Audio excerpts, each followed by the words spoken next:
ఖమ్మం జిల్లా కార్యదర్శి వాళ్ళ తెలంగాణ రాష్ట్ర వ్యాప్తంగా పెండింగ్ స్కాలర్షిప్స్ రియంబర్స్మెంట్స్ కోసం వాళ్ళ రాష్ట్ర వ్యాప్తంగా ఈ యొక్క పెండింగ్ స్కాలర్షిప్స్ రియంబర్స్మెంట్ సమస్య వల్ల 15 లక్షలకు పైగా విద్యార్థులు సతమతం అవుతున్నటువంటి పరిస్థితి ఉంది. వాళ్ళ తెలంగాణ రాష్ట్రంలో ఈరోజు ప్రైవేటు యాజమాన్యాలు చేస్తున్నటువంటి బంద్ 5వ రోజుకు చేరుకున్నటువంటి పరిస్థితి ఉంది.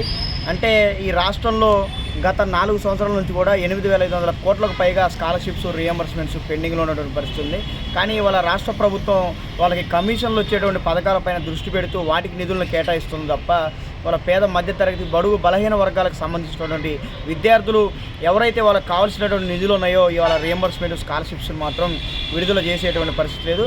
వాళ్ళ విడుదల చేయకపోగా మళ్ళీ విజిలెన్స్ దాడులు అది ఇది అని చెప్పేసి వాళ్ళ ప్రైవేటు విద్యా సంస్థల్లో పేద మధ్యతరగతి వర్గాలకు సంబంధించిన విద్యార్థులకు రావాల్సినటువంటి డబ్బులను కూడా ఇవాళ కొల్లగొట్టేటువంటి ప్రయత్నాలు ఇవాళ రేవంత్ రెడ్డి ప్రభుత్వం చేస్తున్నటువంటి పరిస్థితి. దీన్ని తీవ్రంగా ఎస్ఎఫ్ఐ ఖమ్మం జిల్లా కమిటీ ఖండిస్తూ ఉన్నది.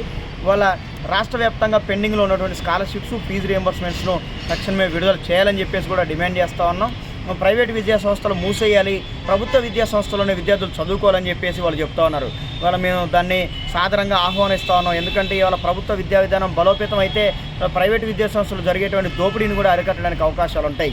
కానీ మీరు కళ్ళు తెరిచి చూడండి, ఇవాళ ప్రభుత్వ విద్యా సంస్థల్లో పాఠాలు చెప్పడానికి లెక్చరర్ లేనటువంటి పరిస్థితి. ఇవాళ విద్యార్థులు తరగతి గదిలో కూర్చోవడానికి బెంచీలు లేనటువంటి పరిస్థితి. ఇవాళ టాయిలెట్లు, మూత్రశాలలు, బాత్రూమ్లు కూడా లేనటువంటి పరిస్థితి.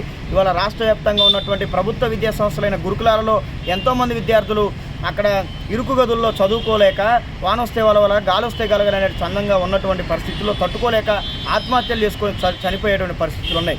కాబట్టి మరి ఇలాంటివి రాష్ట్ర ప్రభుత్వం కళ్ళకు కనపడట్లేదని చెప్పేసి కూడా మేము ప్రశ్నిస్తూ ఉన్నాం. రాష్ట్ర వ్యాప్తంగా ఉన్నటువంటి విద్యారంగ సమస్యలు, ప్రస్తుతం బర్నింగ్ ఇష్యూగా ఉన్నటువంటి స్కాలర్షిప్స్ రియంబర్స్మెంట్ సమస్యను రాష్ట్ర ప్రభుత్వం తక్షణమే పరిష్కరించాలని చెప్పేసి కూడా మేము ఎస్ఎఫ్ఐ ఖమ్మం జిల్లా కమిటీగా డిమాండ్ చేస్తాం.